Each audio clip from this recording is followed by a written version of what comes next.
नमस्कार। मैं डॉक्टर वासुदेव शेट्टी, सह प्राध्यापक हिंदी विभाग, महारानी महिला विज्ञान कॉलेज मैसूर।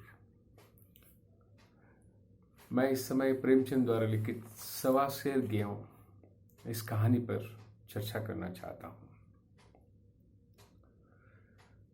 प्रेमचंद हिंदी साहित्य के श्रेष्ठ लेखक हैं। साहित्य के हर विधा में काम कर चुके हैं। 300 से ज्यादा कहानियां लिखे हैं। भारत में ग्रामीण परिवेश को देखना हो तो प्रेमचंद जी की कहानियों में देख सकते हैं।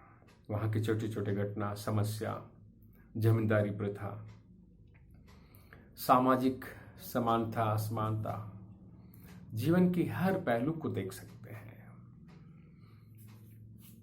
प्रस्तुत सवा शेर गेहूं इस कहानी में शंकर नाम के एक किसान था। बहुत छोटे किसान है, सरल व्यक्ति। पैसे है तो कुछ खाया, काम मिला तो करता है। 5 बीघा जमीन है, अपने भाई मंगल के साथ काम करता है। छल करना या धोखा देना ऐसे विचार वो नहीं जानता। ऐसे शंकर के घर एक दिन शाम एक साधु पधारते हैं। जब खुश नहीं है तो पानी पी के सोने वाले शंकर अपने द्वार पर आए हुए अतिथि को ऐसे रास्ता कैसे दिखा सकते हैं। अतिथि भगवान के समान होते हैं और ऐसे तेजस्वी अतिथि किसी बड़े घरों में जाने के बगैर शंकर के घर के सामने आ चुके हैं।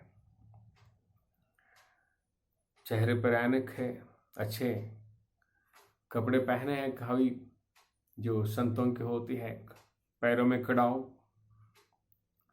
हष्टपुष्ट आदमी है। लेकिन ऐसे आदमी को घर में देखते हैं, जौ के अलावा कुछ नहीं है। लेकिन इनको कम से कम गेहूं खिलाना है। जो है मैं खाऊंगा और आप भी यही खाए, ऐसे वो नहीं कहा। सरल शंकर गेहूं लाने के लिए पूरे गांव में ढूंढते हैं और विप्र के घर उनको सवा शेर गेहूं मिलती है और लेके आते हैं और बीवी को पीसने के लिए कहते हैं और इससे रोटी वगैरह बना के खिलाते हैं। साधु मजे से सोते हैं और अगले सुबह आशीर्वाद देकर चले जाते हैं। घटना तो बहुत छोटी सी है। घर में आए हुए मेहमान को वो कहीं से सवा शेर गेहूं उधार लेके आके खिलाते हैं और वो चले गए आशीर्वाद देके। विप्र जी साल में 2 बार खलिहान देते। साल में खलिहान जैसे फसल आती है तो ब्राह्मणों को वहां के लोग उनके प्रथा के अनुसार देते हैं और वो लेते हैं। शंकर कई बार उनको सोचा सवा शेर गेहूं क्या लौटाना, खलिहानी में थोड़े ज्यादा ही देंगे, पसेरी ही देंगे। पसेरी यानी 5 शेर का एक मेजरमेंट है, तुलना है, इसलिए वो कहते हैं। और जब खलिहानी देना है तो 1.5 पसेरी देता है। लगभग सवा शेर गेहूं जो है वो 7 गुना ज्यादा। हाँ, लेकिन उसे क्या कहना, वो समझ लेंगे। महाशय, आपके सवा शेर गेहूं मैं आपको दे रहा हूं, ये नहीं बताया, वो समझ जाएंगे। ऐसे ही दिन गुजरती है। उसके भाई मंगल अलग हो जाते हैं। इसके लिए शंकर बहुत दुखी है। दोनों साथ में थे तो किसान थे। अलग होने के कारण उनकी जो 5 बीघा जमीन जो आधा आधा हो गया है।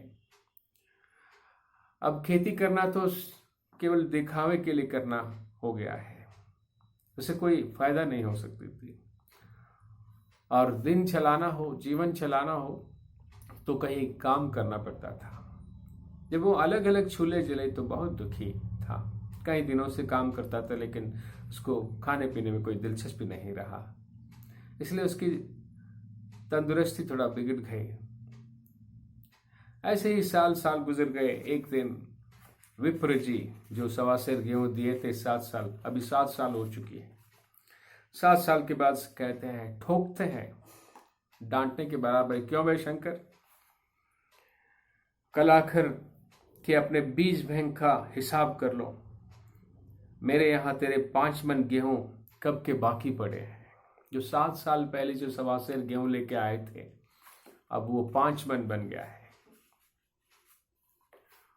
शंकर आश्चर्यचकित हो जाते हैं, इतने गेहूं मैं कब लिया था, मेरे पास तो है ही नहीं। और याद दिलाते हैं, 7 साल पहले तुम कभी 1.25 गेहूं लेके आए थे। क्यों पांडे, पंडित को कहते हैं नाराज होकर, इतने सालों तक क्यों चुप रहा। कितने बार हम कलिहानी दिए हैं, 1.5 पसेरे हम दे दिए, उसके कहीं दुगने थिगने हम दिए हैं। लेकिन वो कहते हैं, लेखा जो जो बख्शिश 100, यानी बख्शिश टिप्स चाहे तुम जितने भी दो, बख्शिश जितने भी दो, लेकिन लेखा अकाउंट जो है, एक एक खंड अकाउंट में जब लिख है, तुम इस दुनिया में नहीं दोगे तो तुम्हें अगले दुनिया में यानी ऊपर जाकर देना होगा, भगवान के क्षेत्र में जाके देना होगा। लेकिन शंकर बहुत सरल व्यक्ति है। हाँ हाँ मैं वही दूंगा कह सकता था, लेकिन वो ऐसा नहीं कहता। पहले कहते हैं कि मैंने नहीं लिया, इसी नियत से तुम्हें खाने पीने को नहीं जुटता। शंकर को थोड़ा डर लगता है, शायद मेरी पूर्व जन्म के कोई गलत कर्म के कारण ऐसा हाल हो गया है। अब ये ब्राह्मण के बही खाता में यानी उसके अकाउंट बुक में ये ऋण लिखा हुआ रहेगा, और मैं मर जाऊंगा तो पता नहीं, मैं फिर नरक जाऊंगा और अगले जन्म के लिए भी अब कांटे बोना पड़ेगा। नहीं,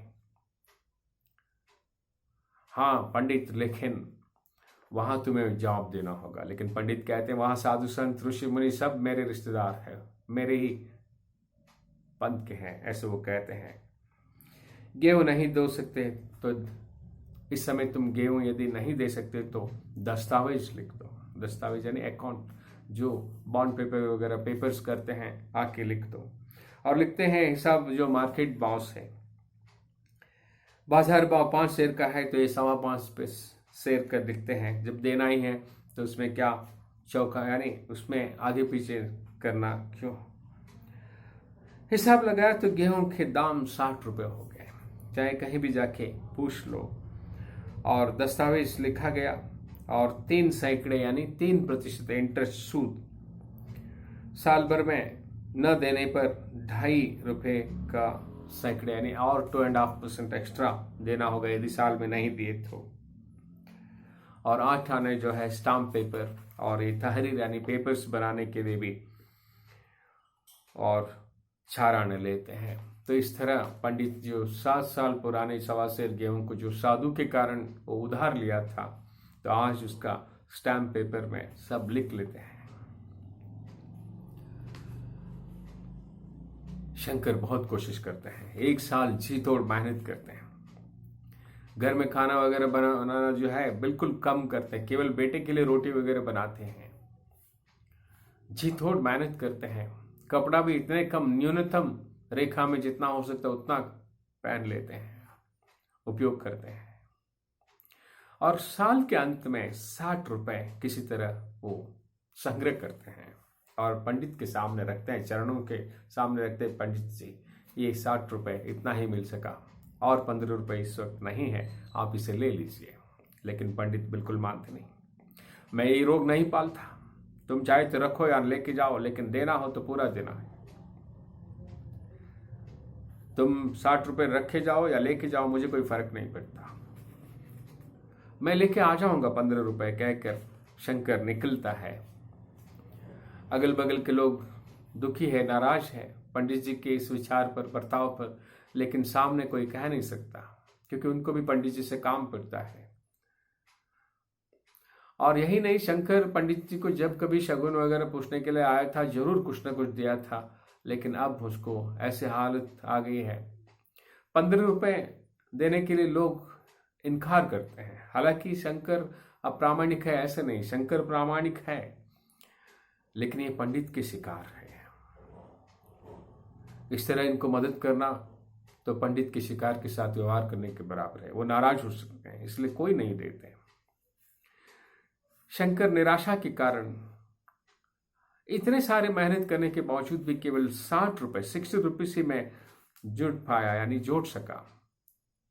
अब उसको निराशा के कारण अब और कुछ नहीं हो सकता, मैं अगले जन्म में ही दूंगा, इस ढंग से वो सोचना शुरू करते हैं।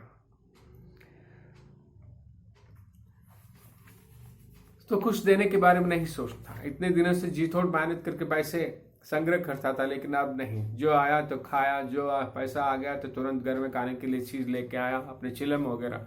अच्छा, पंडित जी को 60 रुपए देने से जब निर्णय किया था तो चिलम पीना वगैरह सब कुछ बंद किया था, केवल थोड़ा तंबाकू लेता था, लेकिन अब वो सब शुरू कर देते हैं, क्योंकि अब लाख कोशिश करने के बावजूद भी कुछ नहीं हो पा रहा है। यानी उसके ऋण से हम बाहर नहीं आ सकते, तो 1 मन क्या 10 मन क्या ऐसे सोचना शुरू करते हैं। लेकिन पंडित जी कुछ नहीं कहते। इसी तरह 3 साल गुजरते हैं, तो एक दिन और पकड़ते हैं। तेरा हिसाब यानी 120 रुपए हो गए हैं, और मैं अब इतने भारी रकम तुम्हारे ऊपर नहीं रख सकता। हर महीने देना चाहिए, लेकिन तुम्हारे क्या भरोसा। अब सच तो यह है कि तुम कहीं बाहर काम करने के लिए जा ही नहीं सकते। मेरे खेत में भी काम के लिए लोग चाहिए, इसलिए तुम्हें कल से तुम मेरे घर में आके मेरे खेतों में काम करना, और कम से कम सूद तो मिल जाएगी। तो मैं क्या कहूँगा, मैं दूंगा तुम्हें 8 आना दूंगा। और क्या तेरे बीवी और बेटे नहीं है, वो क्या नहीं हाथ पैर खटा के बैठे, वो खुश नहीं करेंगे? साल में एक कंबल, एक कुर्ता हो सके तो बना के दूंगा। तो इसी तरह दिन चलती है। बीवी बच्चे चाहते हैं खाने पीने के लिए, लेकिन शंकर निराशा से उनको देखता है, कुछ नहीं कर सकता, उसकी गुलामी हो गए। इस तरह कई सालों तक 20 वर्ष तक गुलामी करते हैं। इसके बाद पंडित जी उसे और सताना नहीं चाहते, और उसके गुजरने के बाद उसको बेटे के गर्दन पकड़ते हैं। तो इस तरह ये चलता ही रहा है। इसलिए पंडित जी के व्यवहार से उसका जो 1.25 सेर गेहूं के कारण उसको मुक्ति नहीं मिलती। एक अतिथि के कारण एक सरल शंकर को कितने सारे कष्ट उठाना पड़ता है। प्रेमचंद जी कहते हैं इसे कपोलकल्पित ना समझे, ये कोई इमेजिनेशन नहीं है। ये भारत के गांव में कहीं कहीं आप देख सकते हैं।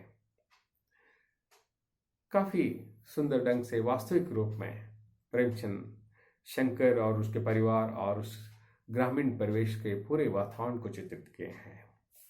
प्रणाम।